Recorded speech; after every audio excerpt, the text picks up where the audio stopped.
Hello! Last but not least in our trilogy of covering the days of summer weapons, or maybe least, depends on how you're looking at the situation, today I will present you with the stats, some opinions, and some classes for the Rangers. I've given that same intro for all three videos now, very creative. I'm glad I did the get to 500 kills thing to get some experience with the weapon, because my opinion did shift quite a bit from when I was first using them to now. So I left the Rangers to last because from the perspective of looking at the in-game stats, they might be the least interesting. Like, I don't have a cool thing to teach from the stats, but just looking at the weapons themselves, they're definitely the most interesting. Like a variant of the M40 being the Aggressor and another full-auto rifle being the Mark 8. Those aren't exactly groundbreaking or game-breaking. Well, these Rangers, oh boy.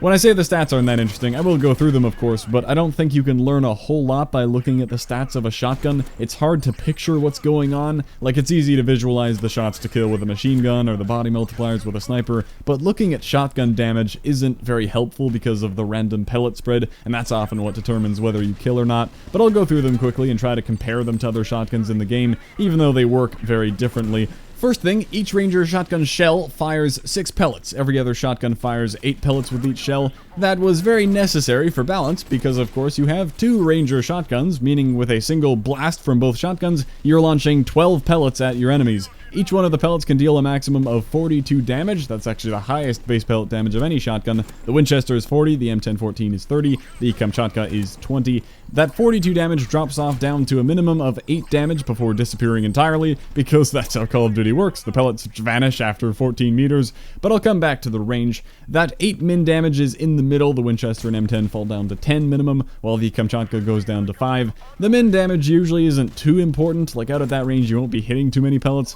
But with the Rangers, keep in mind how quickly you can fire both barrels of both guns. Just a quick blam blam! It has double the fire of the M1014 at 600 RPM, aka 0.1 seconds in between shots, because rounds per minute isn't a very useful number when you're dealing with a double barrel. But remember, you can effectively double that number to 1200 RPM because you obviously have 2 Rangers. So within 0.1 seconds, you can fire off 24 pellets into people's faces, dealing 1008 damage. Obviously that's impossible because the first blast of 2 shotguns will deal a max of 504 damage, and they will die. But it's funny to imagine that amount of damage. And back to firing off all 4 shells, that will drop down to 192 at max range, if all pellets connect, and that will pretty much never happen at max range, but we're still well above what you need to kill. You only need 13 pellets to connect at max range. That will deal 104 damage and kill. With stopping power, you would need 9 of your 24 pellets to connect at max range to deal 100.8 damage.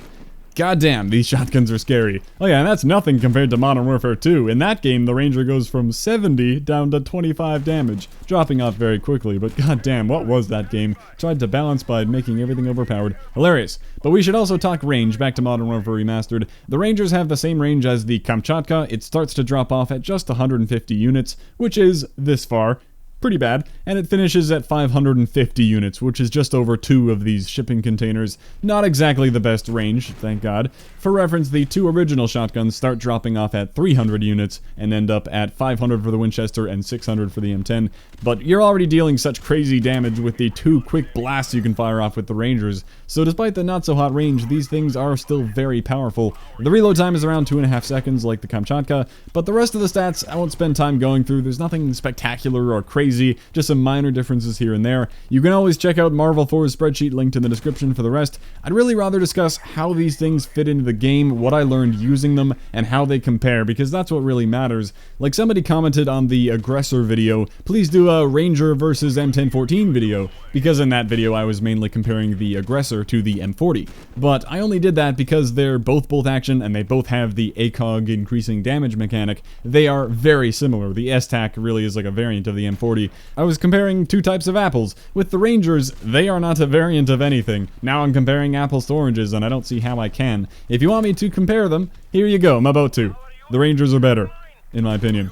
That's all I can say. Imagine you take the M1014, remove 2 of the 4 shells, make them shoot 12 pellets instead of 8, and deal a bit more damage but start to drop off much sooner. Finally make it so that you can spam both shots twice as fast, then you have the Rangers. 2 incredibly powerful and quick blasts that will kill everyone in your general vicinity. Of course, this entire time I'm assuming you decide to shoot them both at the same time like that, because that's the fastest possible way to get the damage out there. You could only fire one of them twice, so you still have a gun up while reloading. Plenty of options there with how you use them.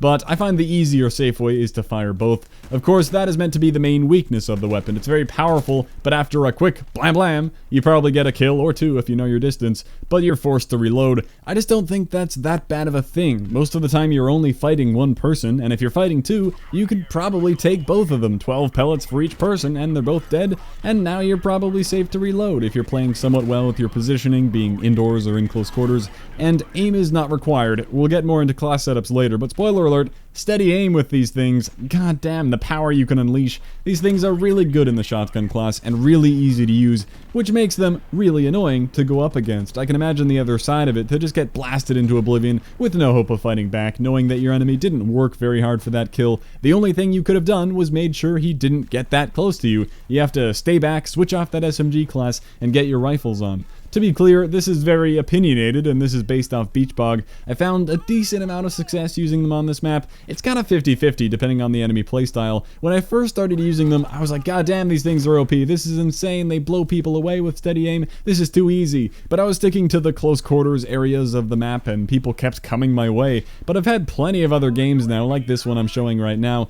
It's just all snipers. I keep seeing people that I just don't have the ability to shoot, so I have to ignore them. And if I try to charge the snipers, that's probably not going to work out. When I finally got them and took A, that was very satisfying, but they ended up getting it right back. So like any shotgun, these really depend on the map and the people you're playing. I can think of many maps where you would never choose the Rangers, and that leads me to an important topic. Are the Rangers OP?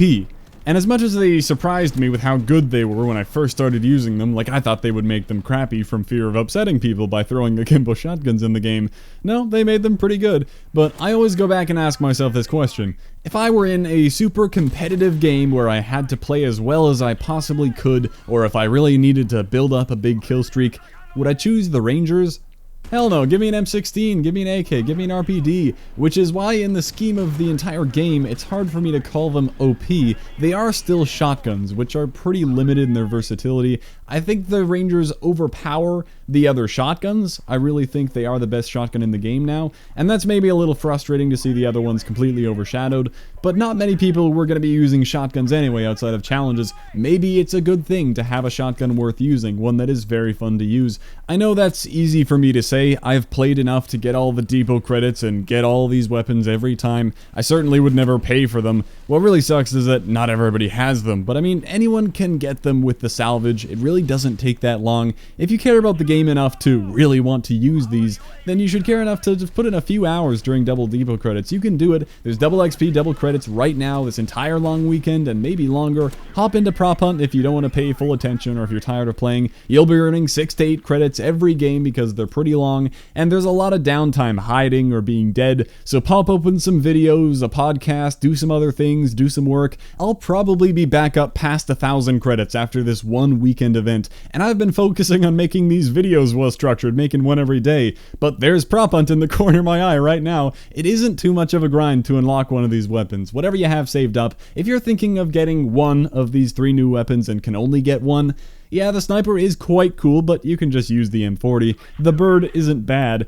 But get these Rangers, man. There's nothing else in the game like them. I think if they added these a few months ago, I would have been pissed off. I would have hated them. But I guess now my opinion is pretty relaxed because I don't play a whole lot of this game. I'm having some fun now with these new things, earning the weapon camos and the beach bog camos. But I have stopped minding what they do to this game. If I want an authentic COD 4 experience, I can go play COD 4 on PC.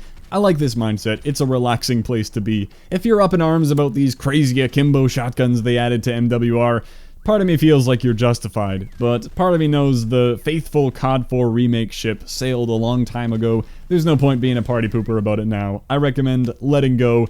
Whatever, dude, it's just some silly add-on content. That's what I think about these Rangers. They're very good, very easy to use. Not the best weapon in the game, obviously, but I think the best shotgun in the game. Very fun, but not fun to go up against. Finally, I will go through some class ideas, no attachments to worry about, and the first perk can be whatever. Really what we have to talk about are the perks 2 and 3. I mentioned a steady aim because, goddamn, what else would you use? It obviously makes sense for an Akimbo weapon. The spread is already pretty good, but look at how tight that steady aim spread is incredible. And in perk 2, I go back and forth. By looking at the stats and all that, I want to say stopping power isn't really your best bet. Like, a lot of the time it'll be overkill, but I keep coming back to it. I always seem to play better with stopping power on these things. It does effectively increase your kill range a bit by increasing the pellet damage. Of course, the range where the pellets disappear completely doesn't change, but that damage really helps secure a lot of kills. However, you can definitely try other things. Juggernaut can maybe help you get closer, like it could help you get close enough to a sniper. UAV Jammer is always a good perk, just often overshadowed. I feel like this is all the standard stuff I'm saying now. You could use Sonic Boom for a shipment class, an overkill weapon, yeah sure. Now finally, Sleight of Hand. This might be the first time I think Sleight of Hand could possibly be the best option. I do love my stopping power, but it's very addicting to be able to fire off all 4 shells and not really worry about it because your reload will be super quick. Just look at this, man. Such a tight spread, able to fire off these shells so quickly, reload, fire some more.